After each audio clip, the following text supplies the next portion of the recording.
This video was requested by my good friend Leilany, who made me promise to make this video as sort of a 70 subscriber special.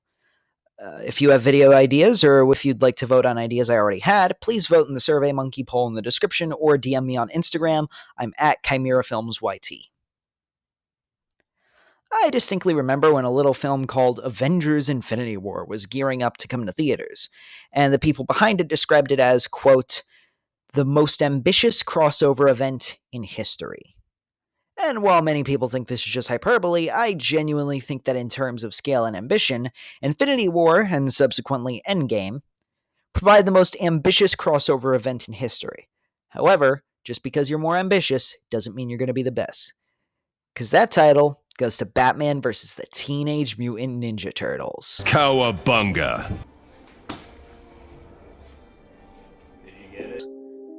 I'm going to be honest, I kind of slept on this one for a while. However, I recently decided to take a 2.5-week hiatus from social media, and I spent a lot of time watching some of the DC anime movies I haven't seen.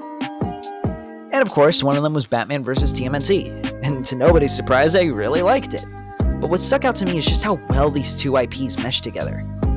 Side note, I'm aware that this movie is based on a comic book of the same name, which had 2 subsequent follow-up comics and a spin-off dedicated to combining animated series Batman and the 2012 Turtles.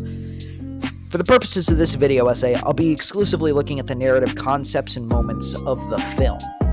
And damn, this movie hits you with some narrative concepts. And it makes the adventure a pretty perfect crossover. Not a perfect film, since that's impossible, but you can achieve the perfect crossover with, at least in my opinion, the 3 following criteria. Number 1, write your story to be thematically resonant with both involved IPs. Number 2, ensure that audiences are kept informed about potential gaps in the knowledge of one IP. And number 3, provide meaningful scenarios that could only be achieved with a crossover of said IPs. Let me break those down real quick, and then we'll examine how Batman vs. TMNT fits into the criteria perfectly. Write your story to be thematically resonant with both involved IPs is pretty self-explanatory. Just make sure that the story you tell has themes that make sense for both properties.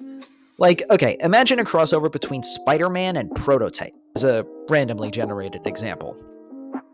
Maybe themes of power and responsibility could work in a Prototype story, but themes of biological transhumanism in a Spider-Man story? No thanks. On the flip side, imagine if Rick and Morty and Gravity Falls had a crossover, which they kinda did by way of an Easter egg in season 1 of the former. Both are about extra-dimensional zaniness that's just as prone to be weirder than a bag of shaved cats as they are to be grounded in serious emotions. Thematic cohesion, baby.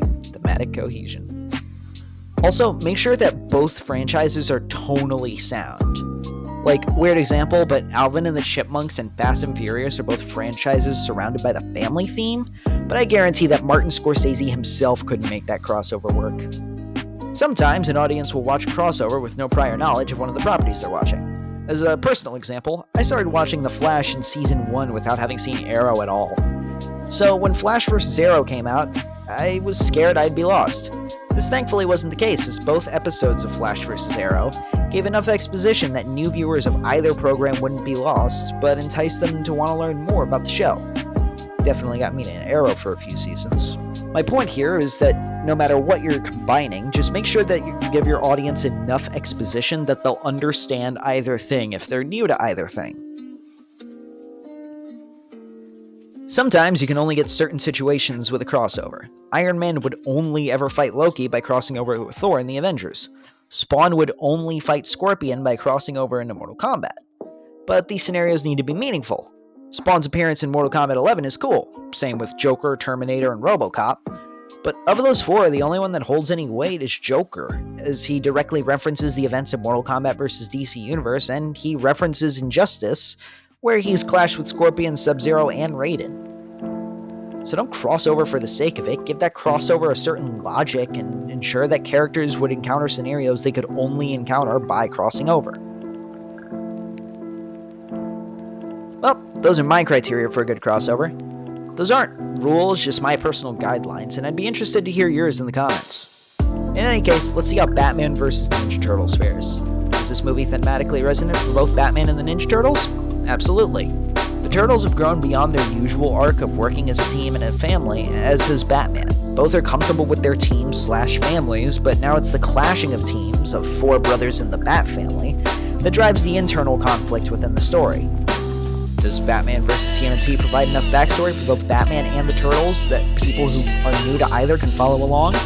Yeah. You'd be hard-pressed to find someone who doesn't know at least a little bit about either of them, but Ninja Turtles fans get the bare minimum about Batman as the Turtles learn more about him, and Batman fans get just enough of the info about the Turtles as not to question why four giant mutant turtles are fighting like the fate of the Earthrealm depends on it. Lastly, does this movie provide unique encounters for both Batman and the Ninja Turtles that they could only achieve by crossing over with one another? Again, hell yeah. A few come to mind right off the bat. Seeing the Batmobile and the Shellraiser driving alongside each other, Batman vs. Shredder, the Ninja Turtles vs. Ra's al Ghul, and something very special for Batman's Rogues Gallery that could only work with the Ninja Turtles around. I won't spoil it since I want you to watch this for yourself. Overall, I just love this movie. The action scenes are entertaining and well animated, genuinely some of the best I've ever seen from 2D animation. The humor is on point enough that kids and adults alike can enjoy it, but Warner Brothers and Nick were both wise enough to let the Turtles be more mature. They cuss, use their weapons almost lethally as they were meant to be, and it even gets a little bit bloody. They actually use that PG-13 rating to their full advantage, and I love that Nickelodeon was bold enough to do that. The interactions between the characters feel genuine, outside of Damian Wayne. I'm generally not a fan of him in this movie. He has similar problems to the way he's portrayed in the Harley Quinn show, but that's my only real gripe about this movie. The animation is usually pretty on point, with some minor nitpicks. The music feels just right for both characters, the fan service is off the charts, the voice acting is amazing, so please just watch this goddamn movie. If nothing else, watch it for Batman's final line. You won't regret it. Okay, hopefully that's 4 videos within a couple weeks. If I release this as intended, I want to thank y'all again for sticking with me. Again, I'm recording this, the Doom video, the Chronicle video, and the Infamous video back to back to back in one day, and then I'm just gonna beast mode edit them. So hopefully this is coming out. They'll all be out within a very short time span of each other. Please go watch this movie, and if you have not seen any of those other 3 videos, I definitely recommend the Infamous one. It is the lengthiest of the bunch, but it's the one I've put the most effort into, and hopefully it's come out really good. And if you just want some more lighter content, I have the Doom video, I've got the Chronicle video, and anything else on my channel you can watch, because I just need views to feel validated. And again, shout out to Leilany for requesting this video. She actually is responsible for the new channel logo, which I mentioned in the last video, but I wanted to bring it up again because I totally forgot to shout out her art Instagram page. It should be on screen now, and I'll link it in the description. Also her Twitter, because Leilany is great.